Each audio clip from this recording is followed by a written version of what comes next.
Paano nga ba ang paggamit o pagluto gamit itong pressure cooker? Pakita po namin sa inyo yan. Ang pinakalagi ko pong chine-check dyan, itong valve na ito. Dapat po, hindi yan barado. Wala po yan bara. Yan po. Then ito po yung likod niya. Pag nagbara po yan, delikado po. Maaari po yan pumutok. Kasi dyan po sumisingaw yung steam. Dapat po wala yan bara.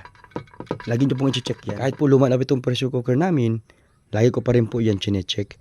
And then ito po, dapat po ito, yan, ganyan po siya dapat ha. Gumagalaw po siya. Hindi po siya stack up. Mahalaga din po yan. And then ito pong goma. Lagi nyo pong ilalagay itong goma.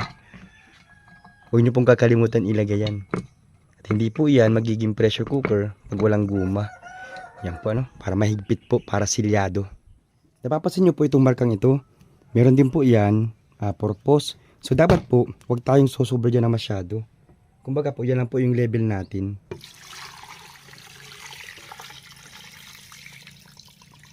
Yan, ganyan lang po.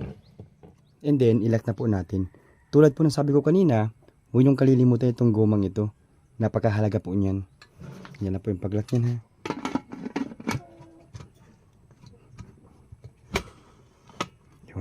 Lock na po yan kapag naglagatik po yung tunog dito. Then syempre po, ilalagay po natin itong bulb na ito. Yan, ganyan po. Ayan po, kapag nagsirit na po yan, wag na wag po ninyong bubuksan yan. Yan po yung napakadelikado. Kasi po, puputok po yan kapag binuksan nyo ng ganyan. So dyan po, nagsisimula ang timer namin kapag nagpapalambot kami ng karne. Kapag tumunog na po yan, puurasan na po namin yan. 30 minutes, isang oras, kung gaano kalambot po yung gusto na ng karne. Wag na wag yung gagawin yun. Nabubuksan ito habang nagsisirit yan.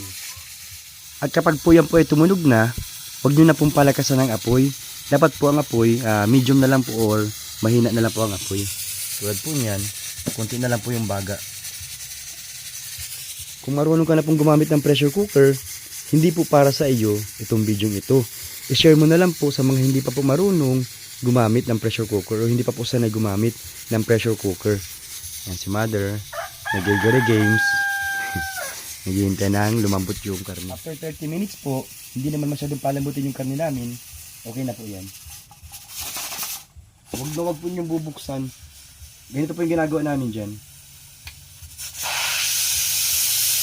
Para po maubos yung steam sa loob. Yan po. Pwede rin naman po sa tubig, pero mas maganda po ito.